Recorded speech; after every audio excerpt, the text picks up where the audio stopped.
Je suis toujours critique de cinéma. Vous l'avez dit au passé, mais c'est important pour moi d'afficher ici que c'est une pratique qui est toujours la mienne, sinon ma pratique principale, même si mes activités, notamment d'enseignant, ont pris de la place et me tiennent beaucoup à cœur. Un autre titre possible pour la petite intervention que je vais faire pourrait être « À quoi sert la critique de cinéma ?» en convoquant les différents sens du mot « servir ». Je parle ici de ce domaine particulier de la critique de cinéma, hein, en croyant que c'est possible et que ce sera audible pour vous d'entendre ce qui, de ce que je pourrais en dire, relève spécifiquement de cet objet, le cinéma, dans ses caractéristiques singulières, de ce qui relève de la critique en général, mais en étant accentué fortement par ce qui est singulier au cinéma par rapport à d'autres domaines artistiques, et qu'une partie aussi peut concerner de manière beaucoup plus générale la critique vaut pour pour le travail critique d'une manière générale. Ce qui est particulier au cinéma, pour le dire très très vite, d'une manière simpliste, c'est ses caractéristiques d'être à la fois une proposition formelle, disons un art, une industrie, un loisir, une industrie culturelle, c'est son impureté, sa trivialité et ce que ça engage de singularité, d'une part pour ce qui concerne le cinéma lui-même, mais aussi pour ce qui concerne les pratiques critiques et les lieux où ils s'exercent, qui sont éventuellement plus ouverts, plus diversifiés que les lieux où peuvent s'exercer d'autres formes de critique, même si on a entendu par exemple avec Isabelle que la critique, y compris de la danse contemporaine la plus audacieuse, avait pu trouver son espace, pas seulement dans des lieux spécialisés. Il y a assurément une plus grande horizontalité de places possibles. Moi, j'ai écrit dans les lieux relativement prestigieux, valorisés culturellement, comme Le Monde et les Cahiers du cinéma, mais j'ai aussi écrit dans une revue de BD ou dans un magazine pour jeunes filles qui s'appelle Jeune et Jolie, et je m'en honore, et j'ai aimé faire ça, et j'ai pensé faire mon travail, évidemment pas de la même manière forcément, ni dans les mêmes termes, aussi dans ces contextes-là, et exemplairement une figure essentielle de la critique de cinéma comme André Bazin écrivait dans Esprit, a fondé les Cahiers du cinéma, mais écrivait aussi dans l'ancêtre de Télérama et dans Le Parisien, qui était libéré à l'époque. Et pour lui, c'était le même travail fait différemment, pas exactement avec les mêmes outils de langage, mais avec la même visée et la même relation et au cinéma et à l'écriture et au lecteur. C'est ces singularités-là, ces variantes-là qui affectent, disons, l'activité de critique de cinéma comparée à ce qui se fait et peut se faire dans d'autres champs de la critique. Cette histoire de à quoi sert la critique de cinéma, j'utilise pour l'instant le mot servir au sens de serviteur, au sens où on veut la faire servir à quelque chose pour définir un peu ou approcher une définition de la critique de cinéma par la négative, c'est-à-dire on veut lui faire autre chose que ce qu'elle a vocation à être, mais c'est une description qui décrit la vie réelle, la pratique réelle, c'est-à-dire que c'est sous la pression de ces attentes-là, de ces demandes-là, de ces éventuellement exigences-là, qu'elle s'exerce, qu'elle fonctionne et qu'elle fait, espérons-le, aussi un petit peu ce qu'elle, à mon sens, ce qu'elle devrait faire, ce qu'elle a vocation à faire. Ces quatre ce que j'appelle les mauvais maîtres de la critique de cinéma, sont les marchands, les organisateurs de loisirs, les journalistes et les professeurs.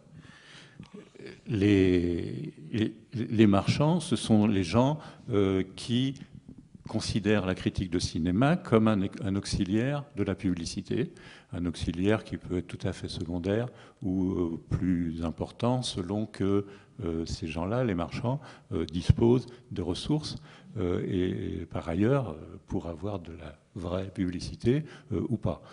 Auquel cas nous sommes des supplétifs de troisième catégorie pour eux, dans le cas où il n'y a pas grand-chose comme possibilité autre pour qu'on parle de leurs produits, la critique est considérée comme très importante.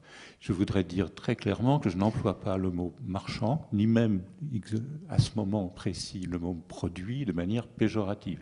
Ces gens-là font leur travail, c'est un travail utile. Si on aime le cinéma, on a envie qu'il soit vu. Il n'existera que s'il y a des gens pour le commercialiser, pour construire la rencontre avec le public. Et si on veut qu'il y ait des films, il faut qu'il y ait de l'argent pour les faire. Et donc, il faut qu'il y ait des spectateurs qui payent pour aller les voir.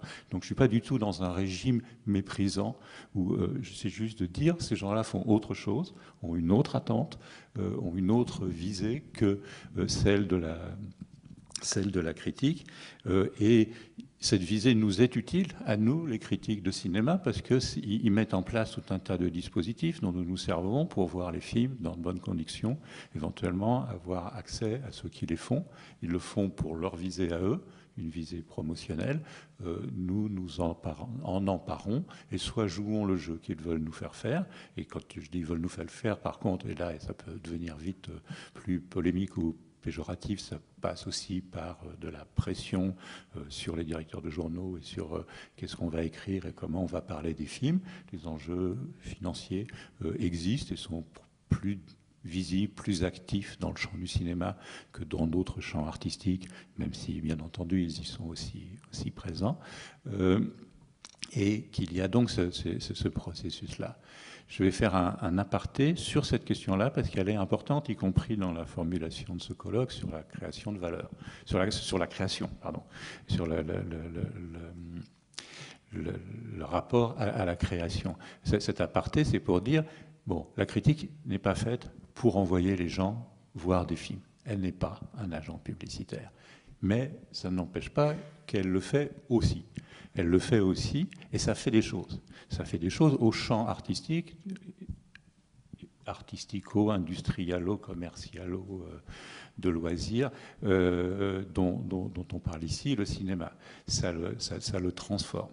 Et donc là, il y a quelque chose qui est directement lié à l'activité critique et qui est créatif de quelque chose, qui est créatif d'une valeur, qui est un environnement symbolique. La critique n'envoie pas les spectateurs voir les films dans la salle la semaine où ils sont sortis. On calcule ça, c'est super facile à calculer, hein. Il suffit d'aller à la sortie des salles de cinéma et on dit aux gens, qu'est-ce qui vous a fait aller voir le film que vous venez de voir? La réponse, la proportion des réponses est la même depuis les années 60. Il y a une variante, on a vu apparaître Internet naturellement dans les réponses, mais globalement, ça ne change pas grand-chose finalement. La réponse massive, dominante, qui aujourd'hui passe aussi par Internet, c'est ce qu'on appelle le bouche à oreille. C'est la circulation entre nos contemporains, nos concitoyens, de leurs propres paroles qui donnent envie à d'autres. La part de la critique, elle est fixe. À travers un demi-siècle d'enquête, elle est à 7%. C'est ridicule. C'est très très bas. Ça change selon les types de films, bien sûr. Mais surtout, ça fait deux choses beaucoup plus importantes, mais dont personne ne se soucie dans ce terme-là. La première, c'est qu'aujourd'hui, contrairement à ce qui se passait il y a 50 ans, la vie des films est très longue.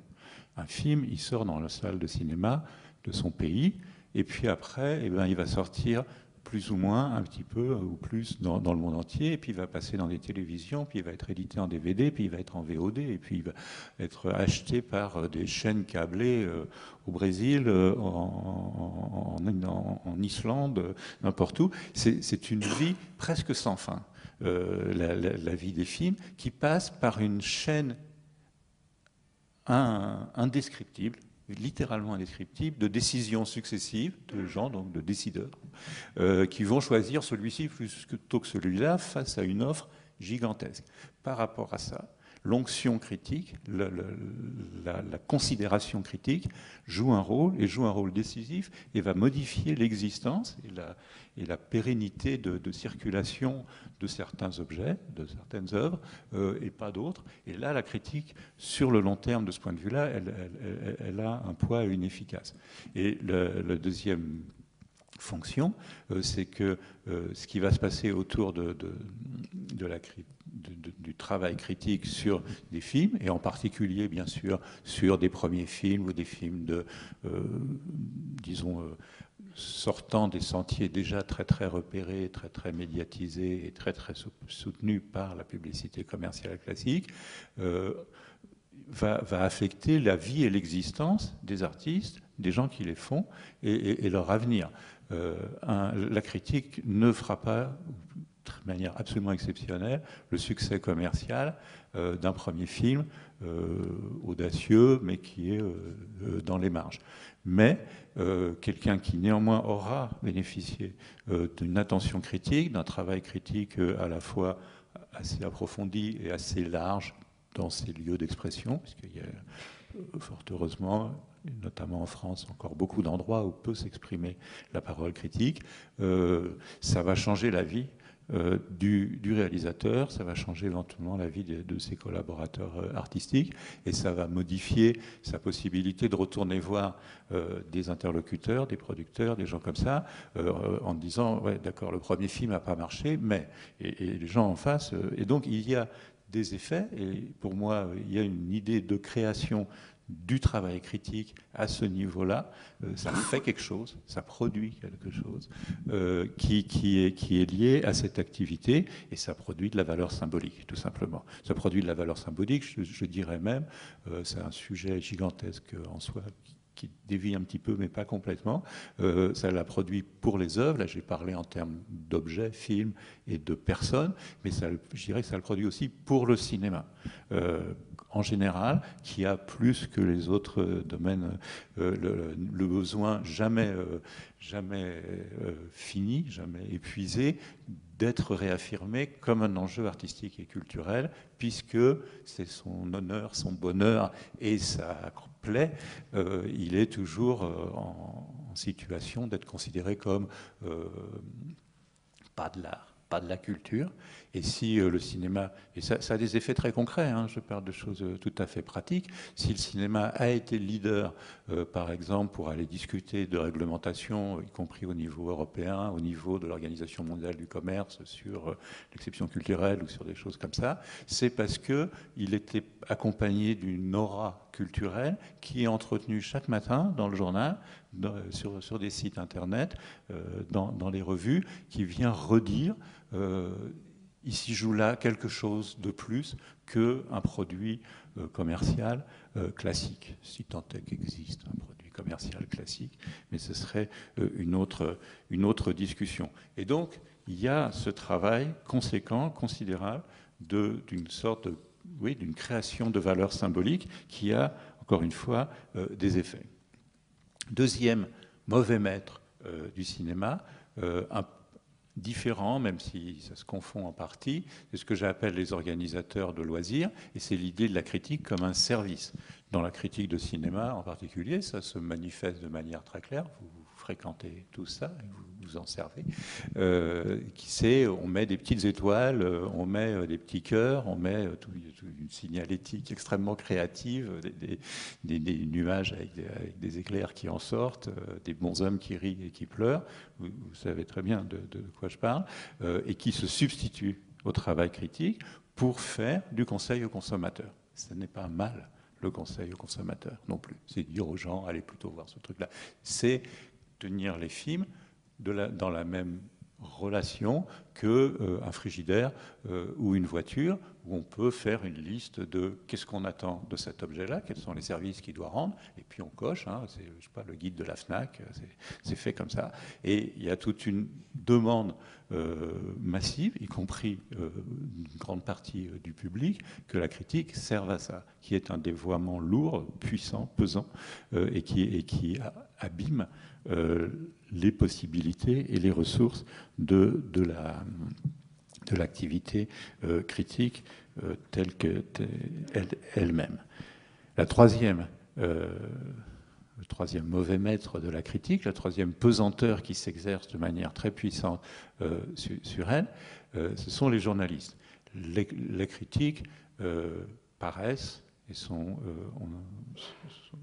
entrent dans l'espace public à travers des médias, à travers des journaux, en donnant au mot journal ici un sens un peu large. Dans les journaux, il y a des journalistes, y compris ceux qui dirigent les rédactions sont des journalistes, ce sont des gens qui sont formés, ce sont des journalistes qui ne sont pas des critiques. Et je le dis avec d'autant plus d'aplomb que je me considère aussi comme journaliste, mais je fais à l'intérieur de moi-même une différence assez claire entre mon travail de journaliste et mon travail de critique. Les journalistes attendent des films autre chose que le rapport critique.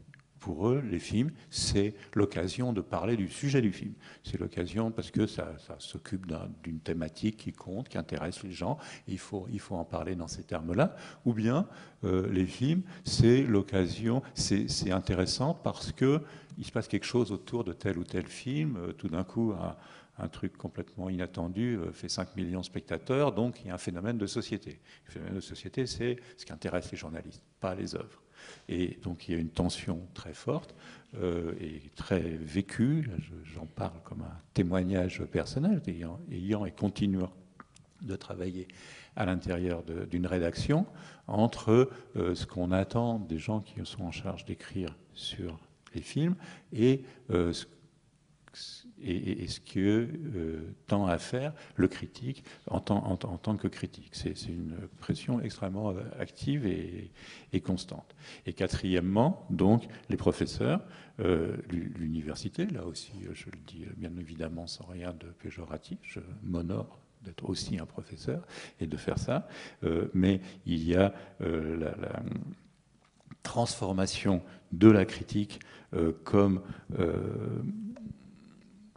exercice d'érudition, exercice de savoir, accumulation de données, qui peut donner des choses tout à fait passionnantes ou pas tellement passionnantes, et qui est d'autant plus en interférence, je vais dire contaminée, mais même sans trop le charger péjorativement, dans l'activité critique, qu'avec un phénomène qui a suivi et accompagné celui qui a été décrit précédemment par M. Burgelin dans l'université française à la suite de cette efflorescence. C'est tout à fait lié.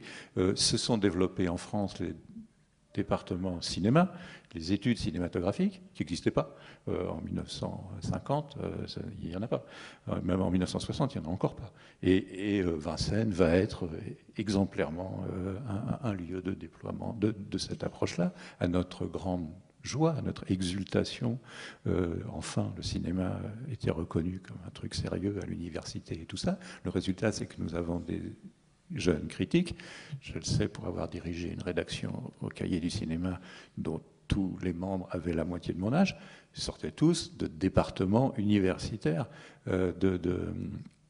d'études cinématographiques avec un autre rapport à l'écriture, un autre rapport à la réflexion, un autre rapport à la pensée qui pour moi, n'était pas celui de la critique, c'était des jeunes gens très savants, souvent plus que moi, et très brillants. Hein, il y a pas de, sinon je ne les aurais jamais acceptés au Cahier. Mais c'était très compliqué de remettre en jeu des choses qui ont été dites déjà à propos de la danse et de la littérature. Disons la place de l'affect, hein, pour aller très très vite, à partir du moment où les études cinématographiques et l'université visaient à évacuer l'affect et le côté personnel dans le rapport aux œuvres et dans le rapport aux objets.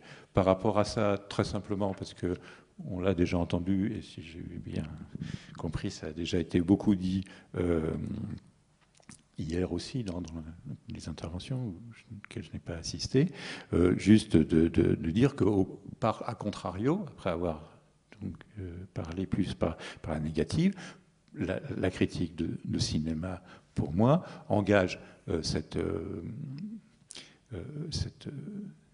relation aux œuvres comme, alors on vient de le requalifier en invoquant la formule de l'obtus de Barthes, mais on pourrait parler de l'œuvre ouverte ou Moi, je dis à mes étudiants, puisque je fais un cours sur la critique de cinéma, les films, c'est des objets avec un trou. Et ce qui en fait la qualité, ce qui en fait la qualité d'une part, surtout, mais accessoirement, ce qui légitime le travail critique, c'est le trou. Tout le reste relève de tous les autres usages dont j'ai parlé. Le loisir, le plaisir, le savoir érudit, etc. Et puis il y a le trou, et le travail du critique, bien entendu, n'est surtout pas de boucher le trou, de le remplir, d'expliquer ce qu'on pourrait appeler aussi le mystère, mais de l'entretenir, de le déployer, et de le rendre possiblement plus accessible au lecteur, avec, me semble-t-il, davantage pour la critique de cinéma que pour les autres collègues critiques, une question qui est est-ce qu'on écrit pour des gens qui ont déjà vu le film ou des gens qui n'ont pas encore vu le film avec aujourd'hui, c'est devenu un mot qui est très, très en usage, hein, le spoiler, ah oui, vous avez raconté l'histoire. Pour moi, c'est une question absurde si la critique fait son travail. C'est-à-dire que la critique reste du côté du mystère de l'œuvre, ou interroge le mystère, ou l'absence de mystère, puisque derrière tout ça, il y a l'idée que tout film est une promesse d'œuvre, promesse qui s'accomplit ou pas, et qui s'accomplit ou pas justement pour autant qu'il y a cette part de mystère. Si le critique perçoit, ressent, éprouve qu'elle n'y est pas, son travail critique est d'en mettre en évidence la fermeture, la mécanisation, la perte de toutes ces dimensions-là. Il y a cette activité-là, ce travail sur le mystère de l'œuvre, ce mystère à l'œuvre dans le film, il passe par un travail spécifique qui est un travail d'écriture. Et pour moi, et donc là on retrouve la question de la création, la critique est un exercice littéraire d'un type très particulier, on l'a un peu requalifié et précisé, je m'y étends pas, mais où ce sont les puissances de l'écriture, y compris les puissances mal contrôlées par celui qui les emploie, et parfois où il est dépassé par son écriture, qui offrent la possibilité de faire travailler cette question-là. Par rapport à ça, se pose une question assez intéressante qui est la possibilité d'utiliser d'autres médiums que l'écriture pour faire du travail critique, et notamment le même médium que celui dont on parle, c'est-à-dire le cinéma. La critique littéraire n'a pas cette question-là, puisqu'elle utilise le même médium que celui dont elle parle. La danse peut l'avoir. Est-ce qu'on peut faire de la critique chorégraphique en dansant? Moi, j'avais envie de voir les carnets d'Isabelle, parce que là, on aurait vu du geste, déjà, un tout petit peu. Le geste de l'écriture, ils sont bizarres, les carnets que nous écrivons pendant la prise de notes, et ils sont très, très en mouvement. Et il y a des réponses dans le cinéma de travail critique fait par des cinéastes faisant des films avec une réponse majeure, à mon sens, ça demanderait tout un développement, qui est Jean-Luc Godard. Vous connaissez peut-être la formule de Godard qui disait nous, ce qu'on voulait dans les années 50, c'était faire du cinéma, mais comme on n'avait pas accès au plateau, on a fait des films avec un stylo, faute de pouvoir en faire avec une caméra, et puis à force d'en faire avec un stylo, on a fini par forcer l'accès au plateau et à la possibilité de tourner, ce qui est vrai de toute la génération, ça décrit très bien ce qu'il a fait. Lui est le seul pour qui on pourrait inverser la proposition en disant, une fois qu'il est devenu cinéaste, il est resté critique, mais il s'est mis à faire de la critique avec la caméra. Et il a inventé, pas tout seul, il y aurait des attachements à développer à partir notamment du cas de Godard, mais exemplairement et à mon sens davantage et mieux à partir du travail de critique de cinéma qui est une des facettes d'un genre plus vaste qui est ce qu'on appelle le film-essai, les usages réflexifs du cinéma, mais dans le champ même de la critique du cinéma, à mon avis, ça reste à la fois exemplaire et très très singulier. Je voudrais conclure en venant à des caractéristiques plus liées à la situation la plus contemporaine et à ce qui se joue par rapport à la critique de cinéma dans le monde dans lequel nous vivons. Moi, je suis invité à peu près une fois tous les 15 jours à un colloque ou à une intervention sur le mode de la mort de la critique à cause d'Internet, la critique de cinéma à cause d'Internet.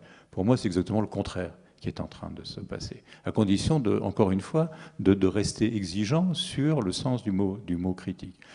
Internet a ouvert une déferlante de paroles sur le cinéma. Mais le cinéma, ça fait parler depuis toujours. On sort de la salle et on dit à ses copains, on dit aux gens avec qui on était, ou on rentre à la maison, on dit à sa femme, à son mari, ou au travail le lendemain, ou dans la cour de récré, oh, j'ai vu ce truc-là et tout ça, t'as vu l'actrice, il se passe un truc, ça explose. C'est formidable, c'est magnifique, pour moi c'est le mieux peut-être de ce que peut faire le cinéma, que ça fait que les gens se parlent et parlent des films. Mais c'est pas de la critique. Et puis, il y a le travail critique avec toute cette démarche d'écriture, de construction, de composition, de transformation d'émotions perçues en le partage de quelque chose qui relève de la littérature. Et ça, il y en a aussi désormais beaucoup sur Internet. Alors, bien entendu, je parle de la critique et je ne parle pas des critiques. Parce que les critiques, et notamment les critiques professionnelles, ou la possibilité de vivre de son travail critique, est un autre sujet où là, la situation n'est pas réjouissante du tout. Et l'avenir professionnel des critiques, je me garderai bien de me prononcer dessus. Mais de l'activité critique, exercée massivement à titre bénévole, il y en a beaucoup, avec des travaux sérieux, approfondis, émus, traversés par des rapports forts, par des rapports exigeants au film et à des idées du cinéma qui se traduisent dans la façon dont ces gens, je vais dire ces jeunes gens, puisque je présume, des fois je les connais, de fait ils sont jeunes, souvent évidemment on ne les connaît pas, mais on les suppose jeunes, qui utilisent ces outils-là. Ça a des effets très bizarres, le plus surprenant à mes yeux étant que depuis 4 ans, sont nées en France 8 revues papier de cinéma qui n'existaient pas et qui sont des sortes de contre-chocs, d'effets seconds. Certains sont nés de blogs ou de sites qui, du coup, à un moment, retournent vers le papier. D'autres se lancent. Là, il y a le numéro 2 là, d'une revue vraiment pas mal du tout qui s'appelle Septième Passion, qui sort aujourd'hui. Il y a cette dynamique-là. Et puis, il y a encore un dernier point, et qui renvoie à l'intitulé de ce colloque, qui est l'invention d'autres écritures critiques ou d'autres écritures dans un sens large, en utilisant les ressources propres à Internet. Il est évident qu'on peut produire de la pensée, produire de la réflexion, produire de la connivence féconde avec les œuvres grâce aux nouveaux outils d'Internet, de manière qui n'existait pas avec les outils antérieurs. L'hypertexte comme ensemble d'assemblage de textes écrits, d'images, de sons, de mouvements, de connexions, etc., est une ressource immense, à peine esquissée, et il y a de la création à faire et à avoir, à inventer d'autres écritures critiques en utilisant les ressources d'Internet pour continuer d'accompagner un monde qui va assez bien par ailleurs, qui est celui de la création cinématographique elle-même. Voilà, je vous remercie.